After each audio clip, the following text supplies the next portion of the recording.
مفتی طارق مسعود special. پہلی بات تو یہ کھوپڑی شریف میں ہم سب کو بٹھا لینی چاہیے، جو سب سے اہم بات ہے، ہم اس دنیا کے لیے بنے ہی نہیں ہیں۔ ہماری جتنی جو دوڑ دھوپ ہے نا ہمارے لبرل لوگوں کی، دنیا دار لوگوں کی، دنیا کے جو بڑے بڑے ماہرین ہیں، ان کی تمام تر کوششوں کا محور یہ دنیا ہے، اور اسی دنیا میں کامیابی کو وہ کامیابی سمجھتے ہیں، جبکہ اسلام اس دنیا کی زندگی کو لفٹ کرانے کے لیے تیار نہیں ہے۔ کتنا بڑا فرق ہو گیا کہ نہیں ہو گیا؟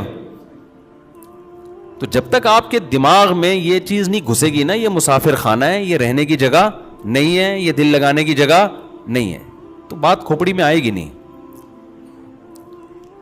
اسلام کی روح ہی حاصل نہیں ہوگی آپ کو۔ اس لیے میں ذاتی مکان کے خلاف اتنی تقریریں کرتا ہوں۔ لوگ سمجھتے ہیں ان کو مکانوں سے کوئی دلچسپی ہے، بھائی ہمیں مکان سے دلچسپی نہیں ہے، ہمیں دیواروں اینٹوں سے دل لگانے سے کیا ہے، اس سے دلچسپی ہے کہ دل نہ لگاؤ دیواروں اینٹوں سے، کیونکہ سب سے زیادہ جو دل لگایا جا رہا ہے آج، محبوبہ سے ایسا دل نہیں لگایا جا رہا، گرل فرینڈ سے ایسا دل نہیں لگایا جا رہا جتنا پراپرٹی سے لگایا جا رہا ہے۔ نہیں آئی بات؟ مسافر خانہ جو دنیا کو سمجھتا ہے وہ پراپرٹی اور ذاتی گھروں سے دل نہیں لگاتا۔ اچھا، میرے جب بھی یہ بیان ہوتے ہیں نا، اب تو میرے نیگیٹو کمنٹس بھی بہت آ رہے ہوتے ہیں نا۔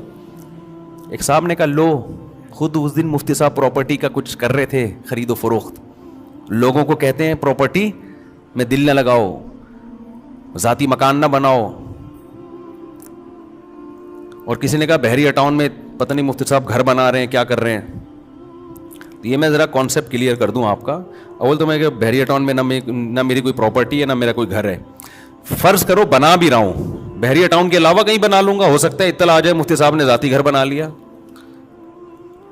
خوب اچھی طرح دماغ میں ایک بات بٹھا لیں کہ نہ گھر بنانے پر کوئی پابندی ہے شریعت کی طرف سے، نہ پراپرٹی خریدنے پر ہے۔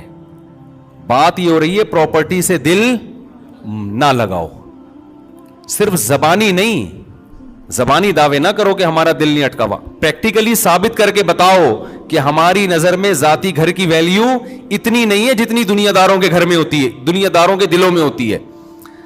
اور وہ پریکٹیکلی ایسے ثابت ہوگا کہ آپ اگر اپنی آمدن کے ضروری خرچے روک روک کے، پیسہ توڑ توڑ کے گھر بنا رہے ہو نا، اس کا مطلب آپ دنیا کو مسافر خانہ نہیں سمجھتے۔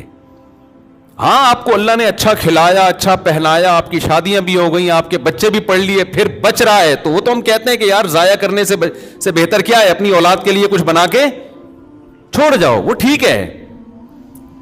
نہیں آ رہی میرے خیال ہے بات سمجھ میں؟ اوپر سے گزرنا شروع، بحریہ ٹاؤن کا نام آتا ہی نا ایک دم سب کے سگنل ہو جاتے ہیں، بھائی کیا بات کر رہا ہے بھائی، بحریہ ٹاؤن میں جس کے پلاٹ ہوں اس کو تو جنت الفردوس مل گئی، ہماری نظر میں 2 ٹکا نہیں ملا اس کو۔ تو مرے گا 10-15 سال میں، تیری زندگی رہ کتنی گئی ہے یار؟ خود تھوڑی سی سینس بھی استعمال کرو نا۔ آپ نے اتنا موٹا سریا ڈال کے اتنا بڑا گھر بنایا، بھائی آپ اپنی ہڈیوں کے کیلشیم کا ٹیسٹ کیوں نہیں کرا رہے؟ اب اس کا کوئی جواب دیتا نہیں ہے، لوگ پھر ہم پہ طنز کرتے ہیں۔ دوبارہ بتاؤں، دوبارہ ریپیٹ، یہ ٹھہر ٹھہر کے سننے کا جملہ ہے۔ آپ آئے میرے پاس، آپ کی عمر ہے 55 سال 60 سال، مجھے فخر سے بتا رہے ہیں مفتی صاحب میں نے بحریہ ٹاؤن میں اتنا زبردست گھر بنایا، اتنا موٹا سریا ڈالا، اتنی چوڑی دیوار، اتنا گز اور اتنے کمرے، حالانکہ بچے مارکیٹ میں ہیں ہی نہیں ان کے۔ 2 بچوں کے لیے اتنے کمرے بنانے کی تمہیں ضرورت کیا ہے؟ چلو چھوڑو، ابھی وہ بچوں کا ٹاپک شروع ہو جائے گا پھر، لیکن اتنا بڑا گھر اور اتنے سریا، کتنا شاندار۔ تو میں کبھی نہیں کہہ رہا کہ گھر شاندار نہیں ہے، گھر واقعی خدا کی قسم آپ نے کروڑوں روپے لگا کر بہترین لوکیشن پہ خاندانی گھر بنایا، گھر کی تعریف جتنی کی جائے کم ہے۔ سوال یہ پیدا ہوتا ہے کہ آپ 55 یا 60 سال کے ہیں، آپ میں وٹامن ڈی کی بھی بہت زیادہ کمی ہے، جس کی وجہ سے آپ کی ہڈیاں روز بروز، کراچی میں ہے، پاکستان میں وٹامن ڈی 4-6 لوگ ہی ہوں گے جن میں پورا ہوگا۔ حقیقت ہے کہ دھوپ تو لیتے نہیں ہے نا، اور خوراکیں جس قسم کی ہیں، وٹامن ڈی کی کمی سے سب سے پہلے ہڈیاں کیا ہوتی ہیں، کیلشیم ہی جذب نہیں ہوتا، تو کھانے سے کیلشیم کیا ہوتا ہے, جذب کون کرے گا؟ تو تم آپ کی تو ویسے بھی ہڈیاں کیا ہو رہی ہیں, کمزور. سریا آپ نے اتنا مہنگا والا مکان میں ڈال دیا, حالانکہ محنت مکین پہ ہونی چاہیے تھی جو مکان میں رہے گا. نہیں آئی بات سمجھ میں؟ بھائی جو رہنے والا ہے اس میں تو آپ نے سریا ڈالا ہی نہیں, وہ تو ہڈیاں, گھٹنوں میں درد آپ کے, میں نے خود نماز میں سجدے سے اٹھتے ہوئے دیکھا ہے, آپ کے ٹک کی آواز آتی ہے. مطلب کامن سینس کی اس کو نہیں دیکھ رہا, میری ہڈیوں سے ٹک کی آواز آ رہی ہے, سجدے میں جا رہا ہوں تو جانے سے پہلے سوچنا پڑتا ہے کہ مناسب رہے گا کہ نہیں رہے گا, یا اشاروں سے ہی کر لوں. کرسیوں پہ کرسیاں, مسجدوں میں کرسیاں ایسے آ رہی ہیں, مجھے تو لگ رہا ہے کہ اب یہ کرسیاں بھی رینٹ پہ ملا کریں گی. اب اتنی کرسیاں مسجدوں میں, گھٹنے سب کے ختم, ریڑھ کی ہڈیوں میں مہرے ختم, سر پہ بال ختم, نہ کیلشیم رہا نہ زنک رہا, آئرن کی کمی ہو, پتہ نہیں کیا کیا کمیاں ہو رہی ہیں. فخر اس پر ہے کہ یار ہم نے کیا خاندانی بنگلہ بنا لیا, اتنا سریا ڈال دیا. بھائی پہلے اپنی ہڈیوں میں سریا ڈالو, آپ کی عمر 10-15 سال رہ گئی ہے, اس سے زیادہ دنیا کو لفٹ کرانے کی ضرورت نہیں ہے. آپ کے جتنے دوست احباب تھے 60 65 70 میں پتلی گلی سے نکل لیے, وہ 10-15 سال کے لیے کیا سوچنے کی بات ہے, اب کیا کرے گا تو رہ کے. ابے بھائی 20-22 سال میں تو کوئی بحریہ ٹاؤن میں گھر نہیں بناتا نا, ساری زندگی کماتے کماتے کماتے کماتے ایک اسٹیج پہ, بہت کم 50 سال ہوتا ہے, 50 سال میں جا کے کچھ پیسہ آنا شروع ہوتا ہے. تو 50 سال میں تم نے بنا لیا, اب رہ تمہارے گئے 10-15, وہ بھی یقین نہیں ہے. کراچی میں کسی ٹرک کے نیچے اسٹیکر بھی بن سکتے ہو, کوئی ڈاکو بھی مار سکتا ہے, وبائیں اتنی, بیماریاں اتنی, فرض کر لو کہ تم بہترین لائف گزار رہے ہو. اب تم نے اگر بنا لیا ہے تو ان دیواروں سے دل بہلانے کی بالکل بھی ضرورت نہیں ہے. دیواریں بہت اچھی ہیں لیکن ان پہ فنا کا لیبل لگا ہوا ہے. یہ وہ محبوبہ ہے جو بہت جلد آپ سے بچھڑنے والی ہے.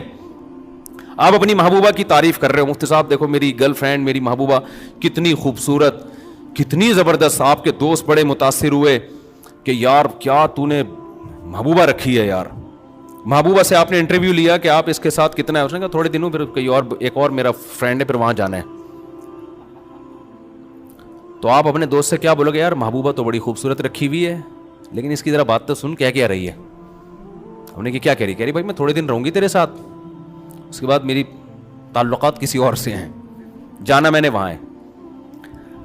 اب آپ کا دوست کہہ رہا ہے ابھی اس کی باتوں کو نہ دیکھ, شکل اچھی ہے یا نہیں ہے, بات سے جب بات کرتی ہے منہ سے پھول جھڑتے ہیں کہ نہیں جھڑتے ہیں بھائی, اس کی جو ہے نا اخلاق دیکھ, اس کی ایجوکیشن دیکھ, اس کی خوبصورتی دیکھ. آپ کہیں گے ابھی کرنا کیا ہے, کم بخت جب تیرے ساتھ رہنے کے لیے تیار نہیں ہے, پہلے سے کمٹمنٹ ہے کہ چند دن اس کے ساتھ رہنے, اس کے بعد مہر لے کے طلاق لے کے نکلنا ہے. جیسے آج کل کورٹ میں ایسا ہی ہو رہا ہے.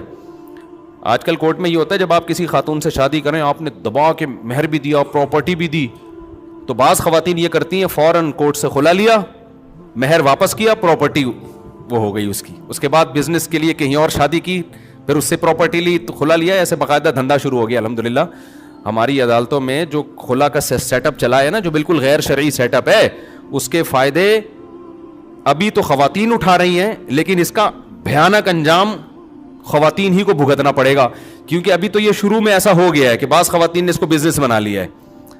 لیکن آئندہ کیا ہوگا کہ جب مردوں کو پتا چلے گا یار عورت کبھی بھی مجھ سے طلاق خود بخود لے کے جا سکتی ہے, تو مرد جو آج کل دل بڑے ہیں نا, اپنی بیوی کے نام سب کچھ کرا دیا, مرد یہ کام کرنا چھوڑ دیں گے, بولیں گے بھائی اس کے پاس بھی طلاق کا حق ہے, اتنا خرچ کرو جتنا افورڈ کر سکتے ہو. سمجھتے ہو کہ نہیں سمجھتے ہو؟